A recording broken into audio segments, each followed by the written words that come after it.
আজ বিকেল ৩টা নাগাদ সাবরুমের লুধুয়া চা বাগান এলাকায় রঞ্জন দাস বয়স ২২ বছর, পেশায় রং মিস্ত্রি, একই এলাকার ৪ জন যুবক মিলে প্রচণ্ড দৈহিক নির্যাতন করে।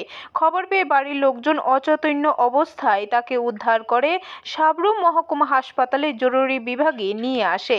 আহত রঞ্জন দাসের মা ও ছোট ভাই অভিযোগ জানায়, তার ভাইকে বিমল সিং, ভজন সিং, গৌতম দাস ও বিজন দাস সংঘবদ্ধভাবে মারধর করে রাস্তায় ফেলে রেখে যায়।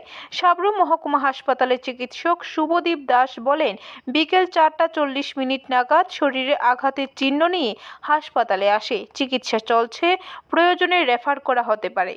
রঞ্জন দাস ২২ বছর, মেল। অ্যারাউন্ড ৪টা ৪০ নাগাদ হসপিটালে নিয়ে আসে ওনার বাড়ির লোক। তো অ্যাড্রেস হইলো, যেটা হইলো লুধুয়ার টি গার্ডেনে। উনি মেবি ওইখানে স্টাফে হইতে পারে। তো যে কমপ্লেনটা আসছিল ফিজিক্যাল অ্যাসল্ট হয়েছে, ৩-৪ জন মিলে নাকি টানে মারছে। পেশেন্টের অবস্থা এখন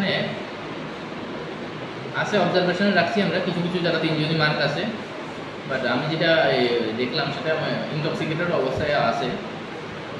তো দেখা যাক, ট্রিটমেন্ট চলো, তারপরে যদি প্রয়োজন হয় আমরা হয়তো হায়ার সেন্টারে পাঠাতে হতে পারে। অ্যাট প্রেজেন্ট পেশেন্ট আমাদের কাছে আছে, স্টেবলই আছে। ব্যুরো রিপোর্ট, খবর ত্রিপুরা।